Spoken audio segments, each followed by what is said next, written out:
Hi everybody, it's Dr. C, and this is the first video in a blogcast series called Made from Scratch.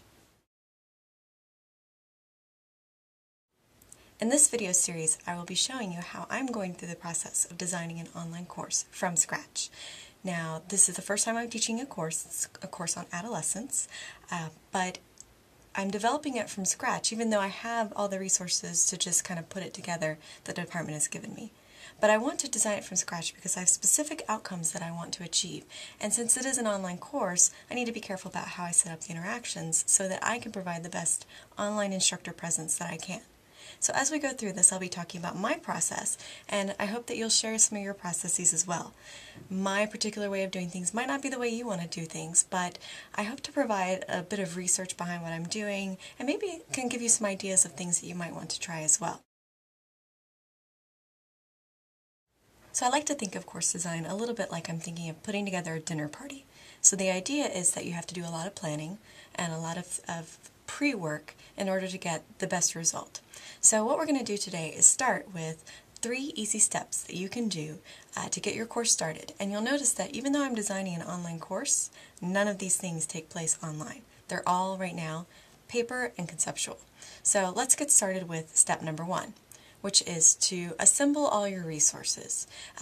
If you're putting together a dinner party, you might call this, you going to the pantry and taking stock of what you have. So seeing what you have so that you can throw the best dinner party. When I'm taking a stock of things for my online course, I want to think about what resources I have. Do I have particular books? Do I have particular tools I'm going to use? What are my abilities related to online teaching? I have taught online before several times, and so I'm very familiar with the learning management system. But if this is your first time teaching online, you'll need to take stock of your abilities to use the learning management system and get the training you need if you need some. So for my course development, what I've done is taken stock of the things that I have. I have a couple of books. This is a book on creative assessments. I want to make sure that I'm doing some really interesting things in the course for assessment. I have a textbook that I used back when I was getting my doctorate, and I'm going to use this as a resource. This is not the course textbook. I have another textbook that I read when I was doing my doctorate, so I have that as well.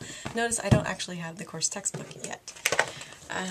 And I have a file. I have a file both on my computer and here that are files of articles, other kind of resources like that I'm going to use. So step 1 is just getting an inventory of all of those things and kind of getting your mind around the things that you have and the things that you're going to need.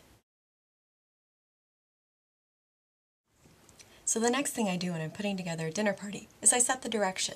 What kind of experience do I want my partygoers to have? What is the final product going to look like? For an online course, or for just any course actually, you want to set some outcomes, some directions, some approaches that you're going to use in the course, particularly to help students achieve the learning outcomes that you want them to. So what I'm going to do next is go through and kind of write out some of these directions, some of these approaches, and kind of maybe pencil out some student learning outcomes. Now I know most of the time our student learning outcomes are already kind of given to us by our departments, but a lot of times they might need to be refined or made more active or even added to. I also want to make sure in this particular course that I'm looking at ways of helping students to authentically learn the information, and we'll talk a little bit more about that in the next video. So I want to use some authentic learning methods and some authentic assessment methods. So this is a good time for me to go ahead and start writing some of those things down. Let me show you what I'm going to do. So this is my course direction document, and as you can see, I've kind of outlined some activities, some ideas that I have for things to do in the course, and how I think that they will help to lead to the learning outcomes that I want. So those things are things like having a theme, doing problem-based activities, group learning activities, and different ways of doing discussions. And then what I hope to do is have those lead to these authentic learning outcomes, like having students be able to compare information, apply information, analyze information, and construct plans. And then the way I want to assess it is to kind of keep that same line of authentic learning and make sure that the assignments have real-world application. I want to have lots of formative assessment opportunities so students can continue to learn on their behavior, on their work. For the final, I'd like to do some kind of paper, and then I do want at least one group product. So that's kind of the course direction and how I've laid it out. You can do yours however you like, but I think this is a nice little activity.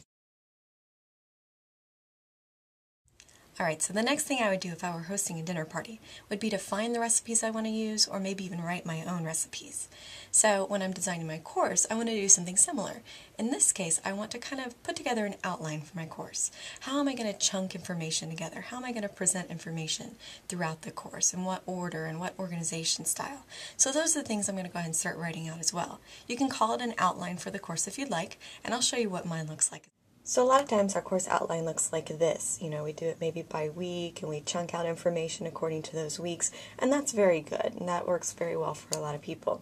What I'm trying to do with my course is change the way I'm doing my outline a little bit to kind of match some of the outcomes that I have for the course. So what I've decided to do is to chunk information into 7 modules, and that'll work out nicely from an aesthetic standpoint, from an organizational standpoint, in the online environment as well.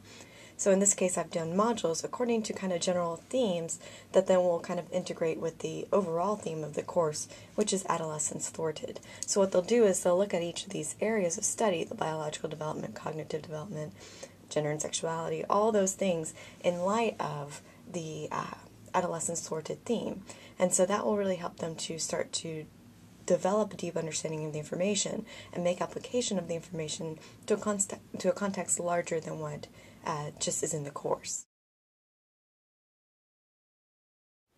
So in the first video of this blogcast series, we talked about 3 easy steps that you can use to develop your online course or even your face-to-face courses.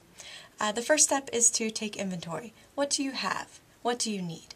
This can include electronic resources, paper resources, even some tools. You might even take stock of your abilities, particularly if you're new to online teaching. So take that inventory, and then once you've taken the inventory, step number two is to set the direction for the course. So what is your approach? What are the ways you're going to help the students achieve the student learning outcomes? Start jotting some of those ideas down, and maybe even start mapping out some of your student learning outcomes. And then the third step is to create an outline. So you want to kind of outline how the course is going to progress, maybe how you're going to chunk information. It's a basic outline, just start very briefly, but that will really help you to start thinking about your course in a more productive way.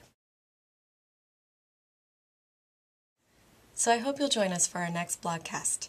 We're going to really jump into the student learning outcomes and dive into how we're going to do authentic learning and authentic assessment in our online or face-to-face course. So I look forward to seeing you then.